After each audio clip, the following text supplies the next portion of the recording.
Cześć, witajcie na kanale, z tej strony Rafał i witam Was w pierwszym odcinku, który jest poświęcony konkretnemu motocyklowemu produktowi, a będę mówił o butach szczególnych w mojej karierze doradcy motocyklowego, bo o formie Adventure, ale nowej odsłonie formy Adventure, dlatego że w sezonie 2026 forma zdecydowała się wprowadzić nowy model, forma Adventure R Dry.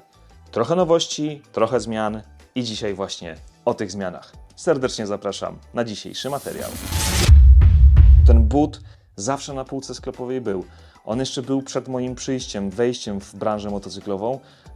Nieznacznie się zmieniał. Chyba największa zmiana, która dotyczyła tego buta, to była zmiana membrany z H-Dry na Drytexa, który do tej pory jest używany w formie Adventure, ale znalazłem sprzed 13 lat na YouTubie jakąś najstarszą recenzję właśnie formy Adventure, a ona jeszcze była wcześniej, więc przez tyle lat ten but był sprzedawany i mogę śmiało powiedzieć, że forma Adventure to już jest taka ikona świata adventure'owego. To jest już legendarny but, który wyznaczył pewne trendy, również i stylistyczne, i to jest but, który wciąż był butem popularnym. Ze względu chyba na to, że w bardzo rozsądnej cenie dostajemy buta, który bardzo dużo oferuje, jeżeli chodzi o kwestie bezpieczeństwa, wykonania czy kwestie komfortu. I to jest but świetny dla kogoś, kto dopiero zaczyna przygodę z motocyklami EDV, z jazdą turystyczną, ale też jest to, myślę, że i dla bardziej zaawansowanego motocyklisty, który poszukuje buta niekoniecznie z najbardziej zaawansowanych materiałów, ale takiego, który mu się podczas wyprawy motocyklowej po prostu sprawdzi. Zresztą nie tylko dla motocyklistów jest ten but, bo wiem, że w świecie quadowców jest ten świat może trochę mniej znany, dla mnie przynajmniej, ale wiem, że wśród quadowców forma Adventure też jest niezwykle popularnym butem, więc myślę, że nowa odsłona również tę grupę zainteresuje. Ale zacznijmy od podstawy, czyli od podeszwy. Ja lubię zacząć w ogóle opowieści o butach właśnie od podeszwy, bo to jest jeden chyba z najważniejszych tak naprawdę elementów w całej tej układance. Jeżeli chodzi o podeszwę, to tutaj mamy bardzo dużą zmianę. Forma zdecydowała się na wykorzystanie podeszwy firmy Vibram. To jest podeszwa, która po pierwsze, jeżeli chodzi o jakość, odporność na ścieranie, myślę, że tutaj nie muszę tego reklamować. Wszyscy znamy ze świata outdooru te podeszwy. Warto zwrócić uwagę również na bieżnik, na to, jak wygląda ta podeszwa, a mamy tutaj takie dwie strefy. Jedna strefa, czyli takie wypłaszczenie na środku, przed piętą, w śródstopiu. Służy to głównie po to, żeby w miarę sprawnie operować na podnóżkach motocykla. I mamy taki klasyczny podział, bo zarówno w przedniej części, jak i napięcie, taki agresywny bieżnik, który zapewni odpowiednią stabilizację na takim śliskim podłożu. Oprócz podeszwy myślę, że tutaj najwięcej zmian dotyczy samej cholewki. Forma Adventure, ta stara forma Adventure Dry, która w dalszym ciągu jest w sprzedaży, bo forma się nie wycofuje z tego modelu, dalej ten legendarny model będzie w ofercie, natomiast będziecie mogli wybrać alternatywnie właśnie formę Adventure R Dry. Jeżeli chodzi o formę Adventure R, to w cholewce się tutaj trochę zmieniło, bo mamy dalej skórę naturalną, która tutaj jest, ale doszedł nam nowy materiał, to jest materiał PU-TEC. To jest materiał tekstylny. Ten materiał jest wykonany z włókna, którego rdzeniem są nici poliestrowe, natomiast te nici są powleczone właśnie warstwą PU. I ta tkanina jest lekka, jest oddychająca i również niezwykle odporna na ścieranie.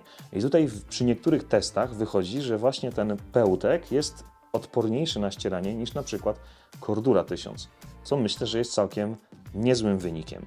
Ale ta cecha oddychalności jest tutaj też bardzo istotna, dlatego że Adventure R Dry ma w środku membranę Drytex, czyli mamy do czynienia z butem, który jest butem wodoodpornym i oddychającym. Tutaj utrzymanie komfortu we wnętrzu tego buta było dość istotną kwestią dla formy.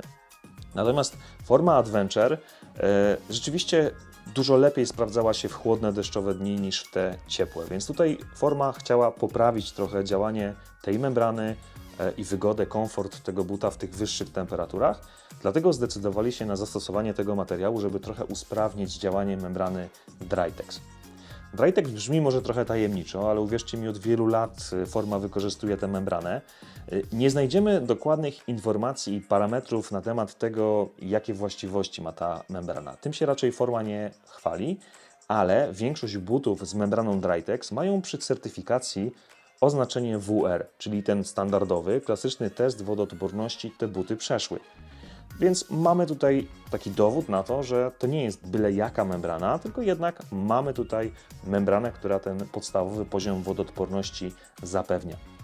Ja zawsze byłem ciekawy, jak ta membrana w rzeczywistości tutaj motocyklistom się sprawuje i zawsze jak miałem klientkę albo klienta, który jeździł w formie Adventure, to pytałem o tego Drytexa i tutaj przyznam szczerze, że w większości przypadków ta membrana była bardzo chwalona. Oczywiście wszyscy byli świadomi, że mają do czynienia z butem, który jest z tej tak zwanej średniej półki i jak na oczekiwania membrana sprawdzała się rewelacyjnie. Jeżeli chodzi o materiał pełtek, to jeszcze tutaj wspomnę, że on znajduje się na cholewce od zewnętrznej strony. Mamy takie panele właśnie z tego materiału i dodatkowo jeszcze od wewnętrznej strony w górnej części również takie panele z materiału pełtek są. Więc w tych miejscach ta membrana jest wspierana właśnie przez ten materiał. Forma Adventure Air Dry jest butem, który spełnia najwyższy certyfikat buta motocyklowego. Znajdziecie tutaj same dwójki i oznaczenie WR, więc jeżeli chodzi o odporność na ścieranie, na przecięcia i sztywność poprzeczna tej podeszwy Vibram, to tutaj wszystko jest na najwyższym poziomie i to w naprawdę rozsądnej cenie. W opisie do tego materiału zostawiam link do strony producenta. Tam możecie zweryfikować oficjalną katalogową cenę tego buta.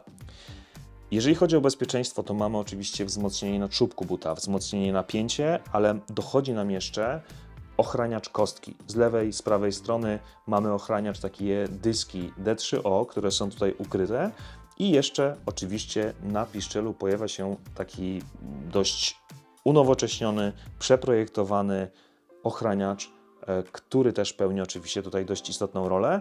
Natomiast został on przeprojektowany, bo zajmuje znacznie mniej miejsca niż ten, który był w formie Adventure Dry, więc jeżeli ktoś ma na przykład wąskie spodnie, to nie będzie problemu z tym, żeby te wąskie spodnie nasunąć na formę Adventure Air Dry. Także pod tym kątem Forma również tutaj przemyślała design i konstrukcję tego buta.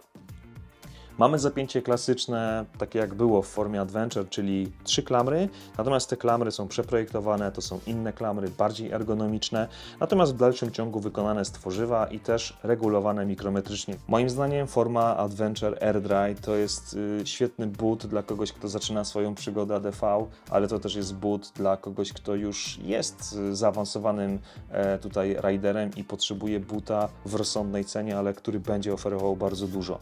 Gdybym miał wybierać między formą Adventure Dry a formą Adventure Air Dry, to zdecydowanie wybrałbym unowocześnioną wersję formy Adventure Air Dry, która wydaje się być butem po prostu bardziej uniwersalnym i dodatkowo jeszcze dostajemy tutaj po prostu nowocześniejszą formę.